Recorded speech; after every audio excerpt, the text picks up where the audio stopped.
Nicole from NicoleJones911, and I'm here today with the Art Party Friday for the Crafty Maven Getaway.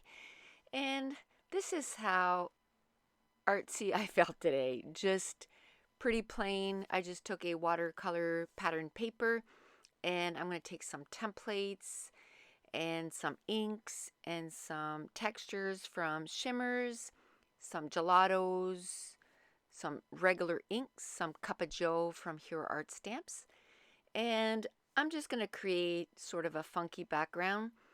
And first I cut down my photo, and that's probably my favorite meal in the whole world. And I've scrapbooked about this before, but I've been kind of craving it lately. So when I saw the picture sitting there today, I was like, I'm going to scrap about it. But the only thing is now I want it bad.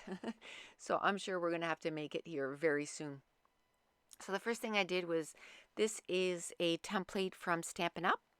And I'm just adding some light modeling paste and just on a few areas on the layout. And I kind of had ticked around the template, kind of thinking that that's where I want to keep the mixed media, was just kind of centered. And of course that doesn't work that way, but I thought I'd, give it a try. And I'm using some pretty old pattern paper from Echo Park, from the This and That collection from a few years ago. And for my last few layouts, I've been using that collection, and I just love it so much. It was a boyish collection from a few years ago, and I've been kind of digging into my stash lately and really enjoying playing with, the older stuff.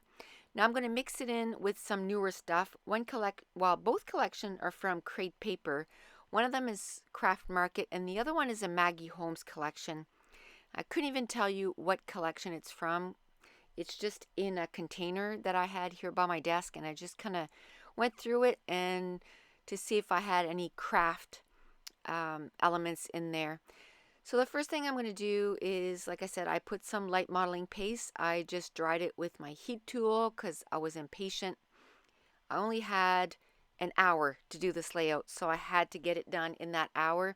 It actually took me about 46 minutes, but I got her done. So first I just put the gelato directly on my mat and kind of spread it out around those circles with the light modeling paste, and then I add some gelatos onto my plastic packaging and just kind of smoosh it on the layout. And you can tell that both of those, it's using the same product, but it has totally different looks.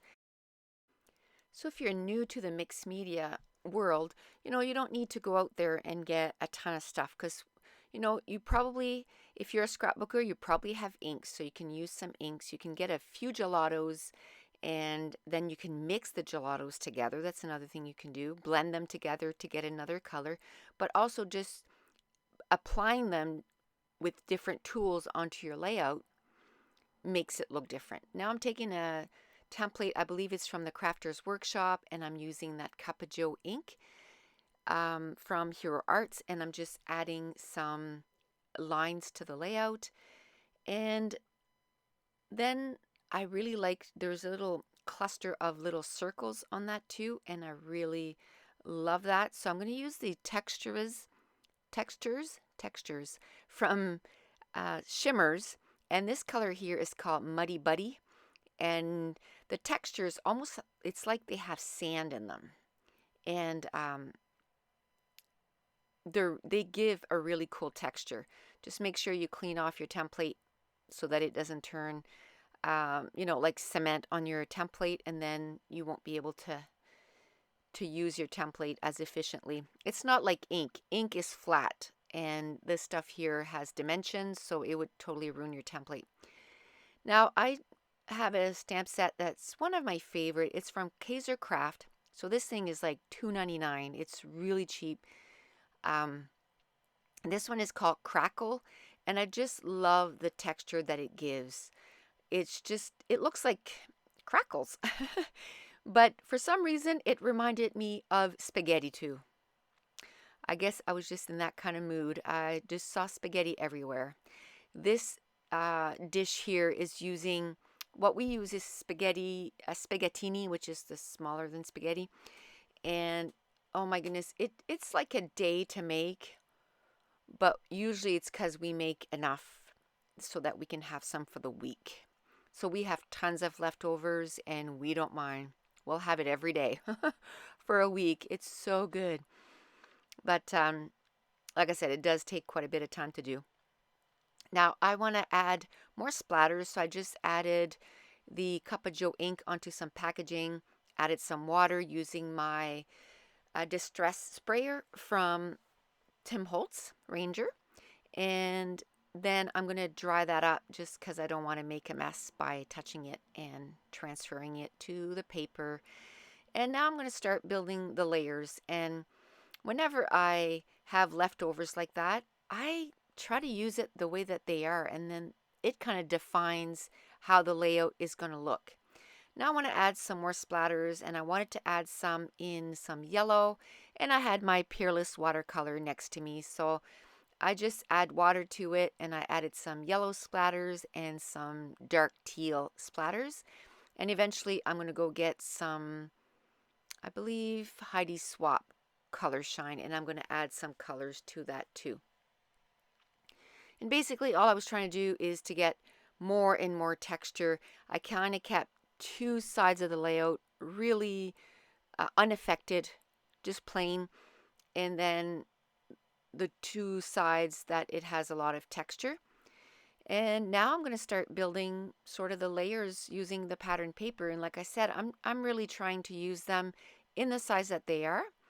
And I know I want to use that lined yellow pattern paper, and I'm just going to put it on the side. And I'm going to start putting everything together. And all these papers are from this to that, or this and that collection from Echo Park. I believe it was 2012. It was at least 3 years ago. A few years, well, in 2012, I had put some page kits together to go to a crop, and I didn't get to use them all. And now I'm going back and scrapping those pages, and I have on my YouTube channel, and to find that, just look in the description below. I have a schedule. So Mondays I do Mix It Up Mondays, and it's like right now I'm catching up on Project Life. On Wednesdays I call it Watercolor Wednesday, and it's not that I'm going to be using watercolors, it's more there's water and there's some color.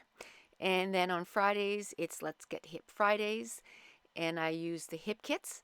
And then on Saturday, it's Scrap Your Stash Saturday. So I'm digging into my stash, and for the first little bit, I'm going to go through those layouts and get them scrapped, because they've been sitting there for almost 3 years now, and they need to be scrapped. And so now I took those die cuts that I had put or grabbed to use with this. So, I got a really old collection, and then I have two collections that are fairly new, the Craft Market and the other Maggie Holmes. And I'm not, like I said, I'm not really sure which Maggie Holmes, but it's been in the last year. And I'm just going through it and just picking up some stuff that is in the teal and craft and gold. And I'm just going and just kind of dividing it in 3 areas and trying to see, if I can make some of these work. Now, whenever I am ready to do a layout, I don't like to spend a lot of time on figuring out what embellishments I'm going to use, and that's why I like to either pre-make a kit or or scrap with a kit, because I don't want to spend 3 hours to do a layout. 45 minutes to an hour, that's what I want to spend, just because of time constraints. I think we all have busy schedules, and I know I will never catch up in my scrapbooking, but I'm trying to make a dent in my photos. So these die cuts were right next to my desk, so I just grabbed them, and they fit perfectly. The blue tag says Fun Times, Finest Homegrown Time Spent Together, and I'm telling you, that meal is a family thing. Like everybody has to chip in, everybody has to chop, and like it takes a few people just because of the quantity that we make. It takes a few people to put this together so that you don't have to work on it all day. The girl that I got the recipe from is a girl that I used to work with, and she said it was, the 8-hour recipe, which, you know, if you do it with another person, it's not so bad. But yes, you do have to chop stuff till the cows come home. But it is so good that it's so worth it, and it's everybody's favorite. And I'm gonna use some alphas from it's Cork Alpha, and I'm just gonna spell yum on the side. And off camera, I mounted the whole thing on a deep brown cardstock just because I wanted it to pop off the layout. I thought of using these Emmy Tangerine stickers, but I didn't find they didn't stick out enough. And that's it. That's going to complete the layout. And make sure to check out the Crafty Maven Getaway YouTube channel. They have a YouTube. They have a video that goes up every day from different designers. And I forgot to mention, but there was an inspiration at the beginning of the video. And for me, what I got from that is just the grunginess. And that's what I went for. It was a lot of grungy on the page. And now there's going to be some close-ups of all the embellishment clusters. And if you're new to me and you check me out on YouTube, don't forget to hit subscribe. I upload 4 videos a week. So thank you so much for watching. Bye.